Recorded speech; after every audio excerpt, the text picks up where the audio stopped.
మాజీ మంత్రి అంబటి రాంబాబుకు కూటమి నాయకులు హెచ్చరిక చేశారు. అంబటి నోరు జారితే ఖబర్దార్, జగన్ రెడ్డి చెంచగాడివి నువ్వు. అంబటి రాంబాబు సీఎం సహాయ నిధి చెక్కుల్లో కూడా కమిషన్ తీసుకున్న కకృతిగాడని నువ్వు. సత్తెనపల్లి నియోజకవర్గంలో అక్రమంగా భూమి కొనుగోలులో ప్రభుత్వ ధనాన్ని దోచుకున్నావు. ప్రభుత్వ భూమిని అక్రమంగా రిజిస్ట్రేషన్ చేసుకుని గెస్ట్ హౌస్ నిర్మించుకున్నది నువ్వు కాదా? అంబటి పదవులను రేటు కట్టి అమ్ముకున్నది నువ్వు. ఒక మంత్రిగా ఉండి రాజుపాలెంలో రాసలీలలు తప్ప నియోజకవర్గంలో ఎక్కడ ఏమి అభివృద్ధి చేశావో చూపించు. సంక్రాంతి పండుగకు లాటరీ టికెట్లు పెట్టి ప్రజలకు అమ్ముకున్నది నువ్వు. ప్రభుత్వ ఆఫీసుల నుంచి ప్రతిదానానికి రేటు కట్టి సొమ్ము చేసుకున్నది నువ్వు.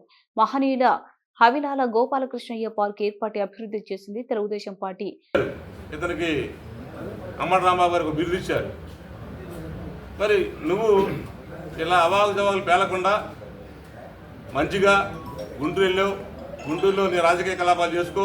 ఇక్కడ ఇన్ఛార్జిని ఇచ్చారు, ఆ ఇన్ఛార్జిగా చూసుకుంటారు. ఇక్కడ నువ్వు ప్రతిదానికి వచ్చి ప్రజలను రెచ్చగొట్టి నువ్వు ఇక్కడ యుద్ధ వాతావరణం సృష్టించే ప్రయత్నం చేసుకుంటే మాత్రం ఖబర్దార్ జాగ్రత్త హెచ్చరిస్తూ కలిగిస్తుంటా ఉన్నాను. నమస్కారం అండి. మాజీ మంత్రి అంబటి రాంబాబు నిన్న ఒక వీడియో రిలీజ్ చేశాడు. అతను తన ఉనికి కోసం నోటితో రాజకీయాలు చేస్తారని అందరికీ తెలుసు. అయితే నిన్న వీడియోలో జుగుప్సాకరంగా రాజ్యాంగపరంగా ఓటు తీసుకున్న ఒక మాజీ మంత్రి బరి తెగించి సిగ్గు లేకుండా బ్రాందీ షాపుల్లో వసూళ్ళు, మైనింగ్లో వసూళ్ళు, మట్టిలో వసూళ్ళు, ఇలాంటి విషయాలు వాడు ఏం చేశాడో అవన్నీ మళ్ళా ప్రజలకు చెప్పుకున్నాడు. ఇతను రాజకీయాల్లో ప్రత్యర్థులైన సీనియర్ నాయకులను మానసికంగా వేధిస్తూ వారిని ఇబ్బంది పెట్టడం వీడి వంతు. స్వర్గీయ కోడెల గారి మీద కూడా నిన్న కామెంట్ చేశాడు. చనిపోయిన తర్వాత కూడా స్వర్గీయ నాయకుడి మీద వీడి మాటలు ఆగటం లేదు. అలానే కన్నా లక్ష్మీనారాయణ గారి మీద కూడా తీవ్రమైన ఆరోపణలు చేశాడు.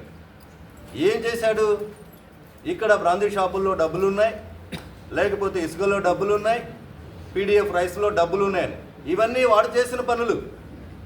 ఇవన్నీ మనకు ఎలా తెలుస్తాయంటే అంబటి రాంబాబు 2014లో సత్తెనపల్లి వచ్చినప్పుడు ఎలా ఉన్నాడు, వెళ్ళేప్పుడు ఎలా ఉన్నాడు, ఇవన్నీ ఈ 10 సంవత్సరాల కాలాన్ని మనం చూసినట్టయితే అతను ఏ విధంగా విస్తరించాడు. అవినీతి మానసికంగా, శారీరకంగా, అలవాట్ల పరంగా ఈ ప్రాంతాన్ని భ్రష్టు పట్టించాడు. స్వర్గీయ వావిలాల్ గారి పేరు కూడా చెప్పాడు. వావిలాల్ గారి అక్కడ దాన్ని సాధించింది, వేయించింది చంద్రబాబు నాయుడు గారు. అక్కడ జరిగిన ఇబ్బందుల గురించి స్వర్గీయ కోడెల గారికి చెప్పినప్పుడు ఆ ప్రాంతాన్ని సుందరంగా చైర్మన్ గారి హయాంలో చేశారు. తర్వాత వీడు వచ్చిన తర్వాత రాళ్ళు పెచ్చులు ఊడిపోతే మళ్ళా వాటిని బాగు చేయించుకున్నాం. అక్కడ ఇతను సారాయిలు తాగిపించి, డ్యాన్సులు వేయించి వాయులాల గారి పరువు తీశాడు. అలాంటి చోట నేను వచ్చానని చెప్పుకోవటం ఇతని బరితెగింపు, సిగ్గులేనితనం. ఇంకా మనం చూసినట్టయితే అంబటి రాంబాబు రాజకీయాల్లోకి పనికొస్తాడా లేదా అది కూడా చూడాలి. నేను వైకాపాను ఒకటే కోరుతున్నా, ఇతన్ని రాజకీయాల నుండి బర్తరఫ్ చేయండి. సమాజం బర్తరఫ్ చేసింది. రేపలలో చేశారు, సత్తెనపల్లిలో చేశారు. ప్రజలు చిత్కరించారు. మహిళలు ఇతను మొహం చూడటానికి కూడా ఇష్టం లేదు. అలాంటి ఇతను రాజకీయాల్లో కొనసాగటానికి అనైతికం.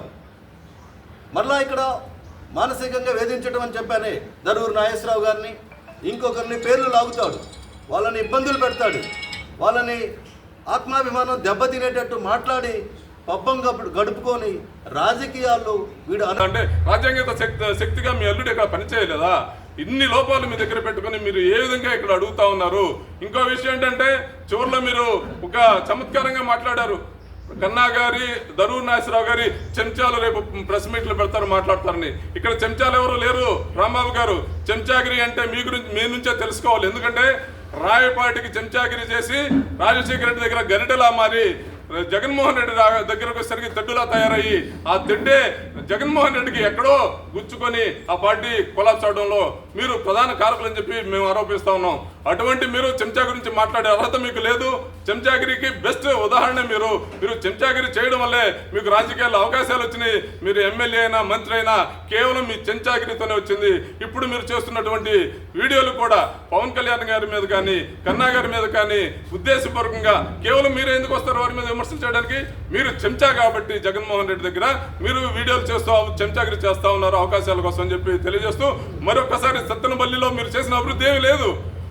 మా ఇక్కడ పట్టణంలో ఉన్నటువంటి షావుకారులందరూ చందాలు వేసుకుని మరీ కట్టించినటువంటి గడియార స్తంభం తప్ప మీరు ఇక్కడ చేసిందేమీ లేదు. ఎవరో ప్రోత్సాహంతో కట్టినటువంటి గడియార స్తంభం మీద మరి మీ పేరు వేసుకున్నారేమో, అంతకు మించి నియోజకవర్గంలో మీరు చేసింది ఏమీ లేదు. ఇంకొక మహా అయితే కులానికో విగ్రహం పెట్టి కులాల మధ్య కుంపట్లు పెట్టారు, అంతకు తప్పితే మీరు ఈ నియోజకవర్గంలో చేసింది ఏమీ లేదు. మీ తమ్ముడు ఇక్కడ నుండి ఎందుకు వెళ్ళిపోయాడో అందరికీ తెలుసు.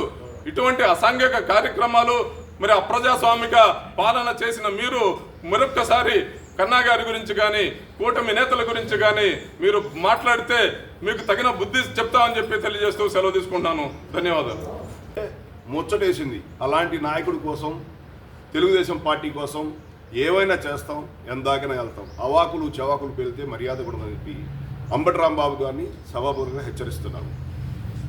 జై తెలుగుదేశం.